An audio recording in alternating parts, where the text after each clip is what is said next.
Gəlin bu mövzuda bir qədər geniş danışaq. Uşaqlarınızın arasında ədalətsizlik və ayrı seçkilik etməniz onların təlim və tərbiyəsinə sarsıdıcı və mənfi təsir göstərir. Valideynlər övladları arasında ədalətli olmalıdır ki, uşaqlar haqsızlıq və ayrı seçkilik hissinə qapılmasınlar. Valideynlər öz övladlarından birinə qarşı qəzəbi onu haqsızlığa sürükləyə bilər. Ona görə də bu məsələyə xüsusi diqqət ayırmaq lazımdır. Uşaqlar valideynlərin onların hamısının eyni dərəcədə sevdiyini görməlidir. İmam Sadiq əleyhissalam buyurur: Biz bəzi övladlarımızı daha çox sevirik. Amma onu da, digər övladlarımızı da dizlərimizin üstə alıb, fərq qoymadan sığal çəkib oxşayırıq. Əgər övladlarınızdan birinin ad gününü qeyd edirsinizsə, eyni şey digəri üçün də edin. Birinin evinə gedəndə, digərinin də evinə gedin. Səfərdən gələndə fərq qoymadan eyni hədiyyələr gətirin.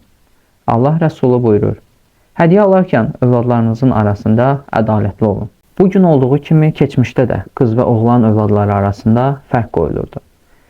Peyğəmbərimiz sallallahu buyurur: Qız və oğlan övladları arasında fərq qoymayan valideyni Allah cənnətlə müjdələyər. Yusuf Peyğəmbərin qardaşları o həzrəti niyə quyuya atdılar? Ayədə bu barədə buyurulur: Biz bütöv bir dəstə olmağımıza baxmayaraq, Yusuf və onun doğma qardaşı atamıza bizdən daha sevimlidir. Yəqin ki, övladlar Həzrət Yaqubun onlara olan məhəbbət və qayğısını düzgün anlamamış və bu səbəbdən bir qədər şübhəyə düşmüşdülər. Deməli, övladlar da bu mövzuda olduqca diqqətli olmalı, valideynlərin onlara olan qayğısını düzgün dəyərləndirməyə çalışmalı və bacı qardaşlarının hansısa üstün cəhətinə paxıllıq və həsəd etməməli, əksinə, özləri də həmən üstünlüyə nail olmağa səy göstərməlidir.